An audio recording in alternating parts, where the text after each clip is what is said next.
Terus saya pesankan, mari kita hasilkan untuk rakyat kita pemerintahan yang bersih, manajemen yang amanah, mengelola sumber kekayaan bangsa dengan sebaik-baiknya. Saudara-saudara sekalian, malu kita dengan bangsa lain dan malu terutama dengan rakyat kita.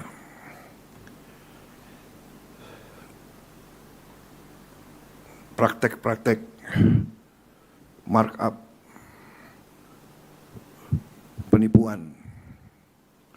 Markup itu adalah penipuan dan pencurian, mencuri di siang bolong.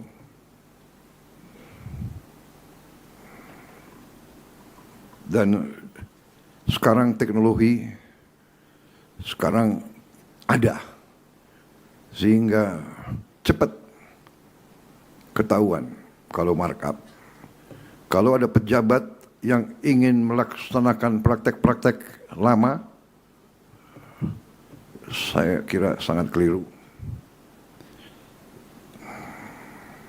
Kita prihatin. Saya tidak tahu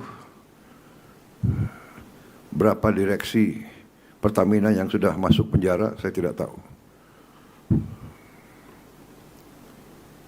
Karena negara dan bangsa membutuhkan dan menuntut manajemen yang terbaik. Kelola dengan baik. Saya sangat terkesan tadi Direktur Utama mengatakan, menggunakan istilah Pertamina Perwira. Ini luar biasa, ini saya kira nafasnya seperti itu. Nafasnya harus seperti itu. Bangsa-bangsa yang bangkit, bangsa-bangsa yang kuat, kita harus contoh. Jepang, Korea, bangsa yang tidak punya sumber daya seperti kita, tapi kuat, nasionalismenya kuat. Kalau tidak salah semua perusahaan di Korea, di Jepang, ada saatnya mereka semua berdiri lagu kebangsaan dikumandangkan.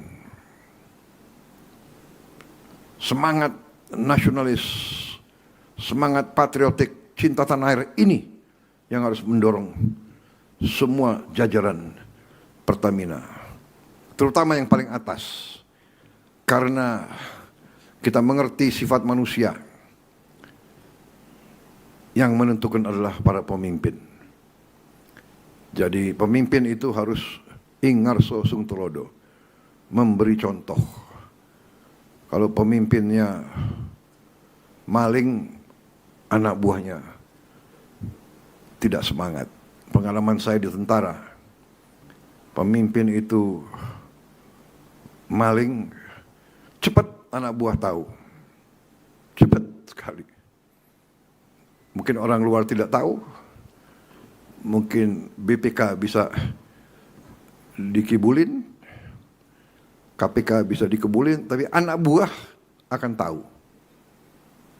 Di tentara itu kalau komandan-komandan yang maling, pemimpin yang maling, itu dikasih julukan kapal keruk. Dan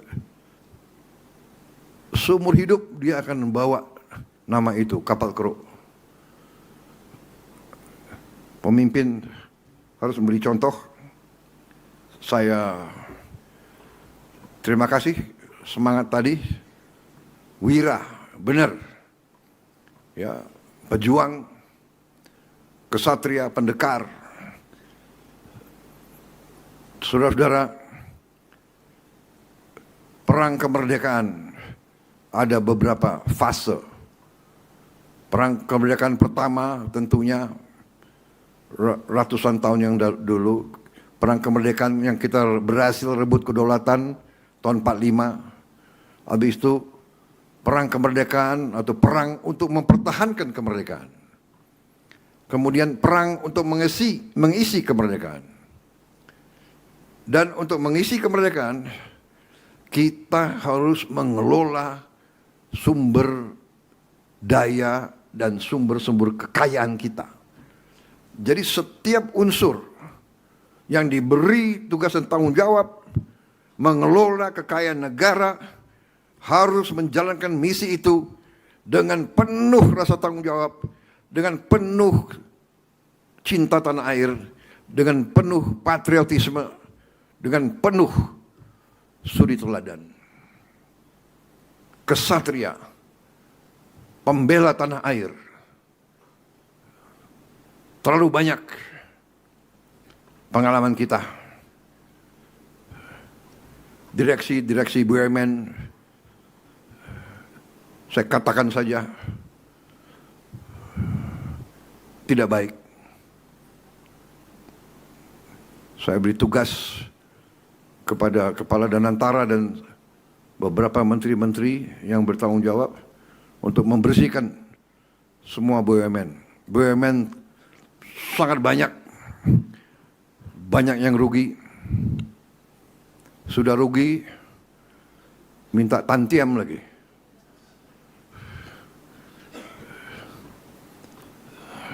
Nggak tahu malu. Dablek menurut saya.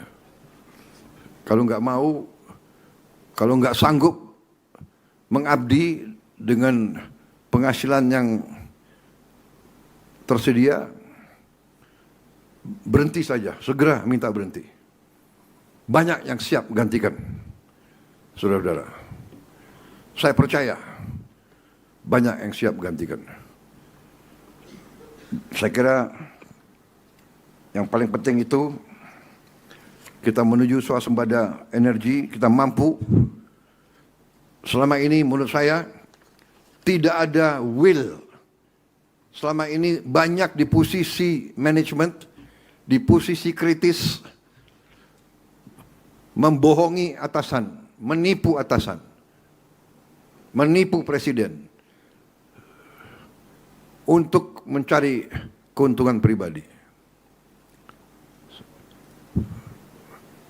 Sekarang harus hentikan seperti itu. Kita harus benar-benar menjaga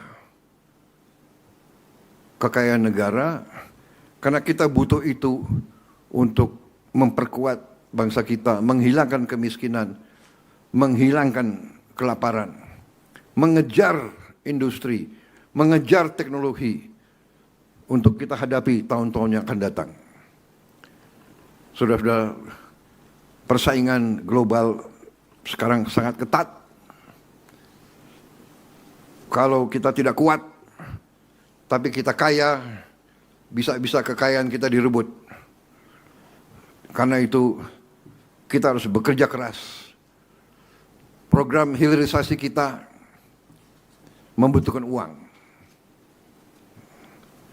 Tapi saya optimis dengan pengelolaan yang baik, kita akan mampu mencapai tujuan hilirisasi itu.